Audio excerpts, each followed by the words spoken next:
Balbino! Balbino! Balbino! Balbino! Sigaw ng magkakapatid dahil patay na nga ba si Balbino. Samantalang sa kasalan naman na magaganap, abala na ang lahat sa pagkikipag-usap o pagkikipagsosyalidad ng lahat sa isa't isa. At naghahanda na rin noon ang nobya para sa mga magiging kasuotan nito para sa kasal. Masaya noon ang lahat na naghihintay sa magaganap na seremonya ng kasalan. Mga kabagis, umpisan ng pagganahin ang ating mga imahinasyon sa paki ng subscribe button. Salamat! Nananabik na rin noon si Kael sa mga susunod na kaganapan ng seremonya ng kasal. Nang kausapin naman siya ng kanyang ama sa isang silid ng mansyon ng mga salandig habang ito ay naghahanda. Ano, anak? Tignan mo nga naman. Parang kailan lang nung karga-karga ka ng iyong ina. Ama, salamat. Salamat po sa pag-aaruga sa akin. Kahit na puro sakit ulo din lang ang naihatid ko sa inyo nitong mga nagdaang panahon. Huwag mo nang isipin yon. Normal lang yon, anak. Dahil sa lalaki ka. Malikot ang isipan mo. At gusto mong may mapatunayan sa mga bagay na gusto mong gawin sa buhay. Ganun ho ba? Salamat na lang ulit, ama. Si ina nasan ho? Nandun. Nakikipagsosyalidad sa mga bisita sa baba. Kasama ang mga ibang pamilya at mga donya. Ganun ho ba? Si Natiyo pala. Wala pa ba, ama? Ay, nasa daan na rin siguro ang mga yon. Malapit na. Huwag mo nang isipin yon. Dahil darating ang mga yon. Samantalang habang pinag-uusapan ng mag-ama sina Silvino, yun na pala ang kasalukuyang pananambang ng mga di pa nakilalang mga salarin. Balbino! Uwi ka pa noon ni Sibirino at nasa loob pa rin sila noon ng karwahe, ang magkakapatid, kasama nga si Balbino. Pero, Kuya!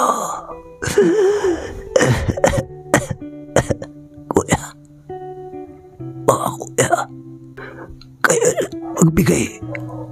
kayo magbigay ng regalo ko kay Mikael. Huwag ka nang magsalita. Uwi ka pa ni Silvino, sabay, Ang karawahe, Sibirino, ibuelta mo! Babalik tayo ng Casagrande! Uwi ka ni Silvino na naiiyak na.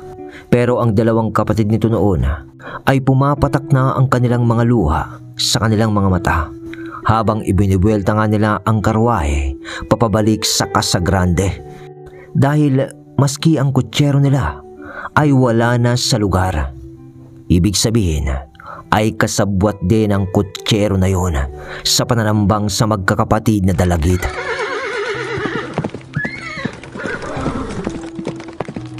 Nang mabilis na nakabuelta nga ang magkakapatid papabalik sa Casagrande, kasi nga ay malala ang tama ni Balbino.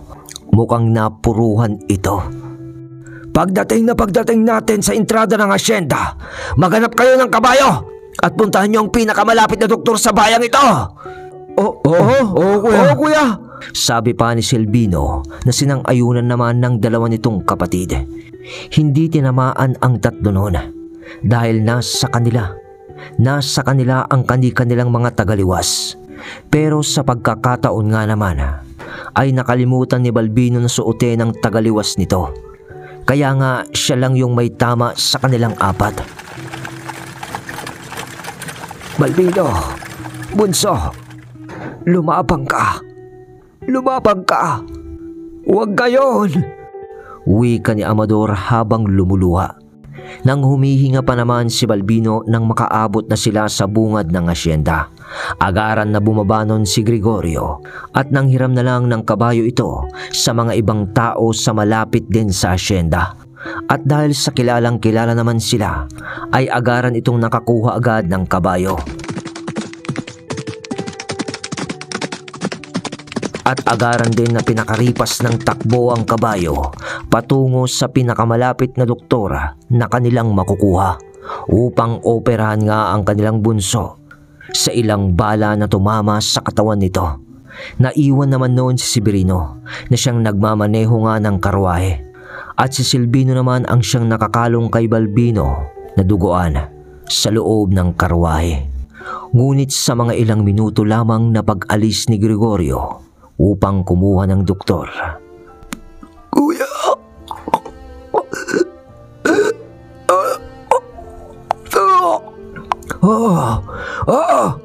Konti na lang. Konting tiis na lang, bunso. Kausap pa nun ni Silvino habang parehas nang may mga dugunon ang kanilang damit. Sila ni Balbino, pati ang kamay ni Silvino noon ay may mga dugo na rin na galing sa kanyang kapatid.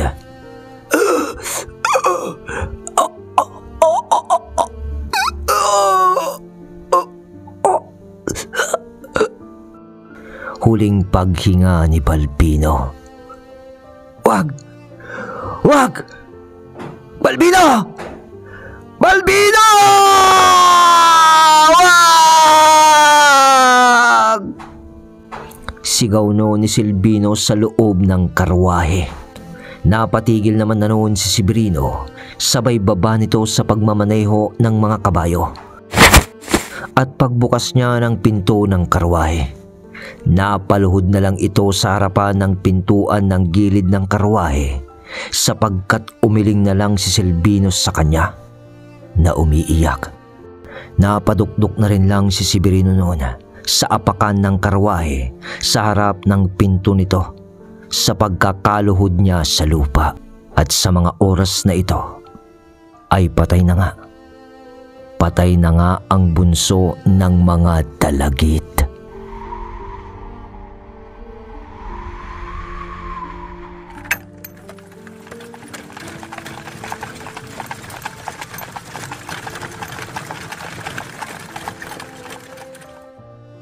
Dumiretso noon sina Silvino sa Casagrande upang doon na lang antayin si Gregorio. At nung nandun na sila, Kuya, paano nga pala ang kasal ni Kael? Wag. Hindi na tayo pupunta. Hindi natin sisirain ang araw na to para kay Kael.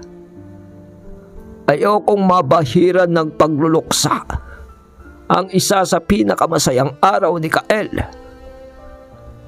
Hayaan muna nating matapos ang araw na ito o ang kasal niya, at tiyak na malalaman naman ito ni Kuya Amador mo ang nangyari. Kaya tumang na tayong pumunta. Nandun naman ang mga magulang ni Kael, kaya magiging maayos din lang ang kasal niya kahit wala tayo doon. Umiiyak na tugon ni Silvino. Nang makabalik naman na si Gregorio at sakay na nga nito ang doktor na siya sanang magtatanggal ng mga bala na tumama sa katawan ni Balbino. At doon pa lang niya nalaman na huli na pala ang lahat.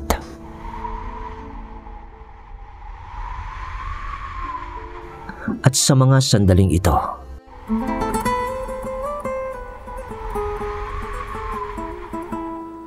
habang naghahanda na nga sa seremonya sina Kael sa magaganap na pag-iisang dibdib nila ni Islas sa landig, ay ang siya namang pagluluksa ng mga dalagid sa kanilang namatay na bunso.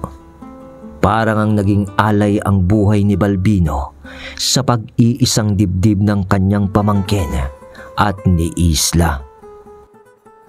Samantala ay sa mga lumipas na oras, aburido na noon si Amador sapagkat anong oras na ay hindi pa dumarating ang mga kapatid niya.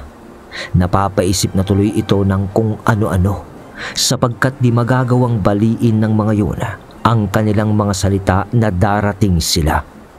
Alam niyang may isang salita ang mga kapatid nito, at kapag sinabi nilang darating, darating talaga sila. Panay na noon ang paglakad-lakad pabalik-balik ni Amador sa isang bahagi ng damuhan na parang ng mansyon. Nahawak ang baso na may lamang alak. At habang papalapit nga ng papalapit noon ang seremonya ng kasal, nawala ang mga kapatid nito ay mas lalo na itong naaaburido. Hanggang sa paglipas pa ng mga oras, sa malawak na bakuran o parke ng mga salandig sa loob ng kanilang lupain ay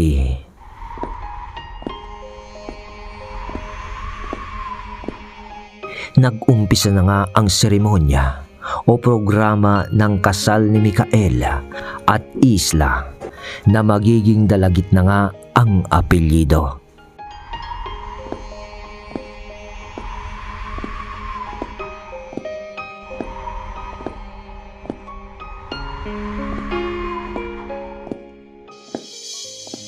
Sa pag-aabang ni Mikael sa paglalakad ni Isla sa pulang alfombra o red carpet kung tawagin, habang suot na nito ang trahe di boda o wedding gown, ay naramdaman noon ni Mikael ang labis na kasiyahan sapagkat eto na nga ang araw na kanilang pag-iisang dibdib ni Isla.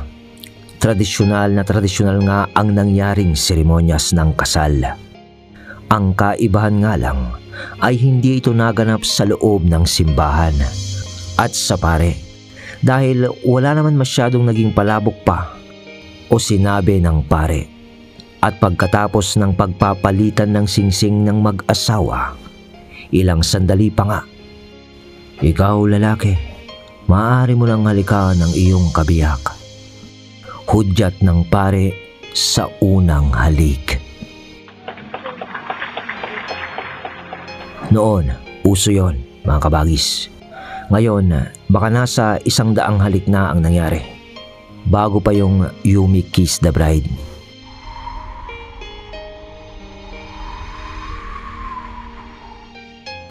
Nagpatuloy ang pagdiriwang ng kasal ng gabing yon at matiwasay naman ang pagdaraos nito at napakaraming ang tao ang dumalo. Pero di pa rin nun mapakali si Amador sa mga kapatid nito na hindi nga nakarating.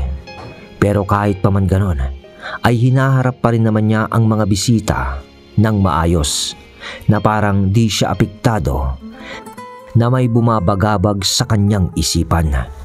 Pati si Kael nun ay napapaisip pa rin kung bakit nga hindi nakarating ang kanyang mga tiyo. Pero hindi naman niya pwedeng iprioridad na usisain yun sa mga sandaling ito, sapagkat nakikiharap nga sila sa mga bisita ni Isla. Hanggang sa nakapag-usap noon si Amador at Lucero. "Senyor Amador, mukhang pansin kong hindi ata nakarating sina Senyor Selbino at ang 3 mo pang kapatid. Darating pa ba sila ngayong gabi?" Tanong ng pagtataka rin ni Lucero. "Hindi ko alam, Senyor Lucero. Dapat nga kanina pa nandito ang mga yun eh. Ano kayang nangyari?" Bagabag na tugon ni Amador nang habang nag-uusap sila. May biglang lumapit sa kanila na isang lalaki na pasimpleng dumikit kay Amador at bumulong yun sa kanya. Ano?" Reaksyon ni Amador ng pagkabigla. "Anong nangyari, senyor?" Tanong agad ni Lucero. Gumilid noon ang dalawa sa nagaganap na pagdiriwang at sinabi ni Amador ang balita sa kanya na, Senyor, nabaril daw ang bunso namin, si Balbino. Natambangan ng mga kapatid ko sa pagdalusanan nila dito sa mansyon." Ano, senyor?" "Oh, tama ka sa narinig mo, senyor. Pero wag munang sasabihin ito kay Isla o kay Kael. Ayaw kong masira ang bahagi ng pagdiriwang nila na ito sa kanilang kasal. Dahil balita kong patay na si Balbino. At wag naman sana." Wika pa niya ng pagpipigil sa halo nitong emosyon at galit. Kung gayon, anong plano mo, Senyor Amador? Bibilinin ko lang ang aking asawa. Nayaan mo nang magpulot gata ang dalawa, si Kael at Isla. Total, tapos naman na ang seremonya ng kasal. Makikiusap ako sa iyo, Senyor, na ikaw muna ang bahala dito. Aalis ako ngayon din. Pupunta ako sa Victorias, sa Casagrande. Kailangan ako ng mga kapatid ko, Senyor. Naiintindihan ko, Senyor. Sana ay ligtas kang makarating doon. Pero may nasabi na ba sa'yo kung sino ang may pasimuno ng nangyaring ito? Wala pa, Senyor Lucero.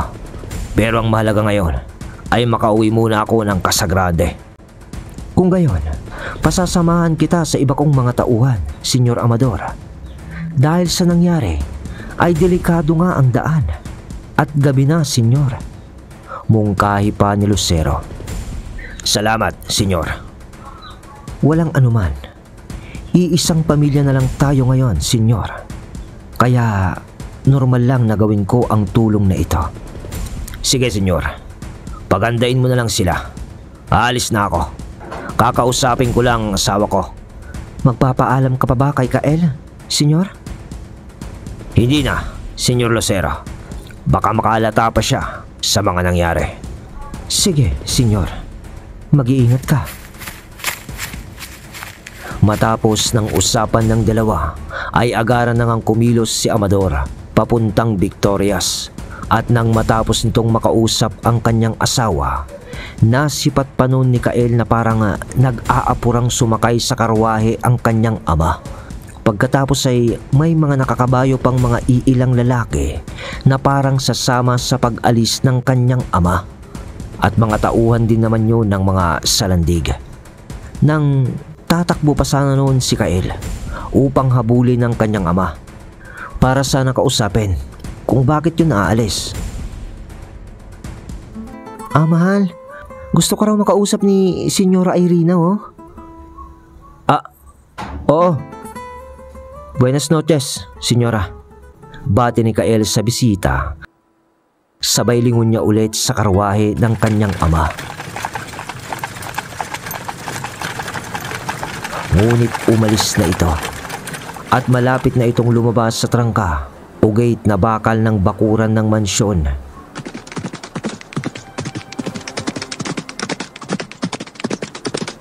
Kasama ang ilan pang nakakabayo na kalalakihan. Mahal, may problema ba?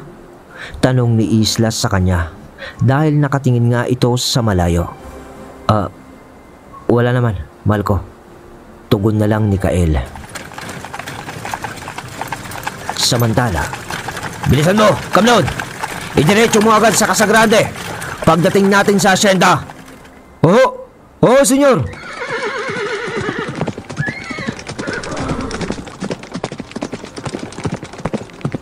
Patakbo ng kabayo ni Kamlon, hatak ang karwahe. At sunod dito ang mga nasa 6 rin na nakakabayo na kalalakihan. Natauhan naman ni Lucero upang suportahan si Senyor Amador sa paglalakbay nito. Mga tonta, mga gago, kung sino man kayo na may gawa nito sa mga kapatid ko, ay gagawin kong patubig ang mismong dugo nyo sa inyong lupain. Sino kayang may gawa nito? Tanging ang mga nasa gobyerno lang naman ang maaaring magkaroon ng ganung baril. Mga gwardya sibil, prinsipalya, sino at kanino nang galing ang mga armas nila? Mga bulong noon ni Amador sa loob ng karwahe ng galit at pag-iisip dahil wala pa nga siyang idea kung sino o ano o pamilya nga ba ang kanilang kalaban.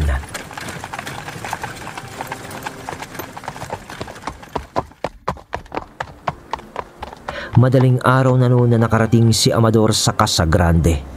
Nag-aapuro itong bumaba ng karwahe. Kuya Silvino! Uwi ka agad sa pagsalubong sa kanya ni Silvino, Severino at Gregorio. Ano? Kumusta si Balbino? Ayos na ba? Salita niya na umaasa pang buhay pa ang kanilang bunso. Ngunit, Amador, tinig ni Silvino ng malungkot.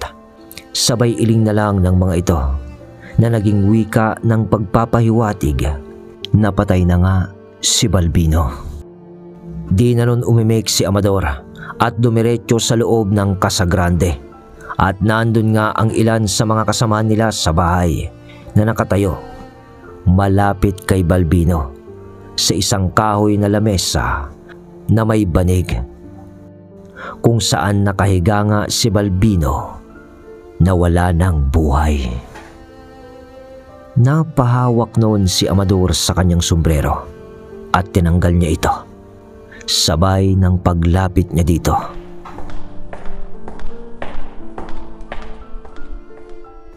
Tumayo siya noon ng matikas sa harap ng bangkay ni Balbino.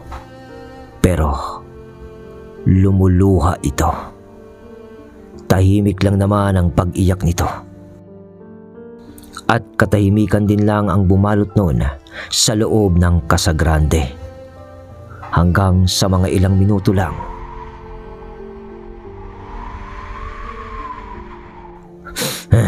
Kuya Silvino, nasan yung walang yang traidor na kutsero na yon? Wika ni Amador. Sapagkat sa balita sa kanya kanina ay nahuli rin nila nung araw na yon ang kutsero na siyang naglagay sa kanila sa posisyon ng daan upang sila ay matambangan at patayin sana. Nasa likod siya, Amador. Ewan ko kung buhay pa dahil sa ginawa rin namin sa kanya kanina. Ganun ba? Tara, puntahan natin siya. Galaw ni Amador at lumabas silang magkakapatid sa likod ng Casa Grande. At doon ay nakita ni Amador ang nakataling lalaki sa pinagkrus na kahoy. At yun ay ang traidor na kutsero nila. At sa pagdating nga ni Amador, Gago! Tonta! Iho di puta! galit na suntok at tadyak o sipa ni Amador. Tarantado!